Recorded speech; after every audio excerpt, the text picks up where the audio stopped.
Last race of the day and features a very promising unbeaten galloper at the top of the book. It's over the 1400 metres, it's a Class 3.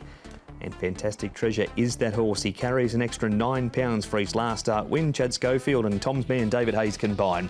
Uncle Steve, cheek piece is off but a wider draw. CP Brave makes his debut. We'll see his trial very soon. Apache Pass, he makes his debut in Hong Kong as well. All for South has finally drawn a barrier. He's come up with the inside gate, and Zach Sticks also. Amazing News comes back to Sha Tin, extra 200 metres on his third over the 12 at Happy Valley last time. Kazi Farazi, narrow second to Private Rocket last time out.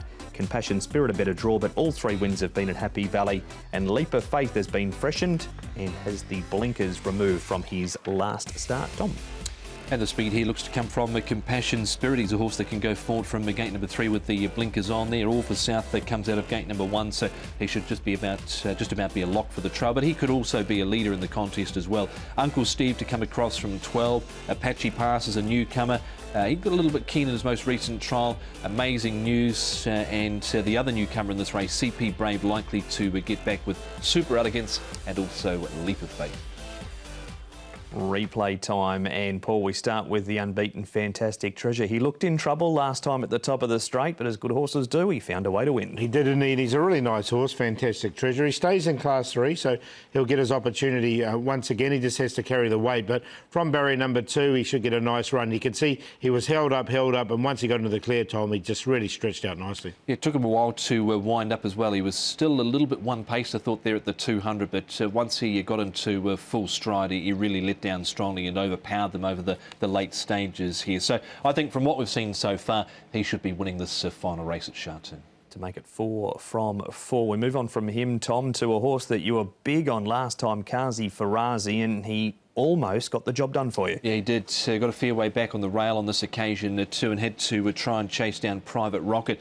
At one point, I thought he was just going to whiz straight past Private Rocket. The way he moved into the race here at the 300 metres, he certainly looked to be travelling that a bit better. And then they had a little bit of a bump over the final stages, went to the room, but it stayed that way with Kazi Farazi running second. Yeah, it was a nice run from Kazi Farazi. I thought he had his opportunity to run the leader down. He was out in plenty of time. But again, a good run from him, so I've got him in on a minor line. Vincent Ho rides Amazing News in the last race. He returns to Sha Tin from Happy Valley to see if that will suit. Ed had a talk with Vincent Ho. Amazing News, Vincent. The way that he was getting to the line last time out, were you satisfied with that run? Yeah, very, very. You know, after some breaks, a long break, and he performed well last time. You know, he ran home really strong, and he hangs a little bit, but you know, I'm happy the way he finished extremely well. Steps up to 1400 metres. He comes here to Sha Tin. Obviously, the benefit of that run under his belt. What sort of expectations do you have for him? Yeah, on I Sunday? think Mr. Fans think 14 would suit him more, but obviously draw didn't help us too much. But I believe he will run home very strong. Obviously, hopefully some pace on, and you know, suits him better, and you know, even with draw for 13, he still have a good chance for sure. He's obviously a former British horse who you rode in his lead up towards that debut run earlier this season. You rode him at his most recent run. Overall, what sort of opinion do you have of the horse? Nice horse, and you know, got good ability, I think. And I think now is almost ready to win anytime. So yeah, finger crossed, and hopefully he can win this time.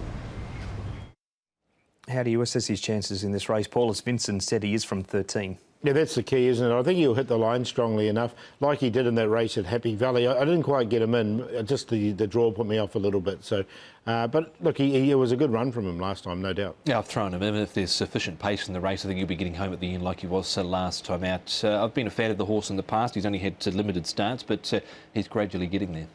This horse, Tom, CP Brave, who won over 1,600 metres at Yarmouth and 1,600 metres at Ascot, This was a massive trial. He covered more ground than the early settlers throughout the run in this contest. You can see he's quite a nice looking horse. Just wanted to lay in a fraction there, a little bit of a bump with the horse to his inside, but did it really well over the final stages here. Was with William Haggis overseas. He won at Ascot and he won at Yarmouth as well. And look, he looks a nice horse. He moved particularly well, Paul. Yeah, look, I've got him in the numbers. I think on what we've seen so far, he's 11.42 pounds. So he's a nice, big, strong horse, and he's had those 3 trials. So, yeah, he goes in for me. Fantastic Treasure, though, to make it 4 for 4. Yeah, I think he's going to be very tough to beat, Fantastic Treasure. So he's on top, this horse. I think he can make it 4 from 4. And David Hayes has got a good team in, as Tom knows, and he's on top to beat CP Brave, Kazi Farazi. And then Uncle Steve's been consistent without winning. 1, 3, 9 and 2. 1, 3 and 9 for me as well. The only place we differ is with the 4th, and that is Amazing News. Fantastic Treasure, the horse to beat. CP Brave goes in from what we've seen at that trial. Looked to have good ability overseas. Kazi Farazi and 8 Amazing News. We'll bank the one in the last, though, because I think he can certainly win Fantastic Treasure. CP Brave is around 20 to 1 in early betting, but is Fantastic Treasure the favourite for the last? He's at 2.5.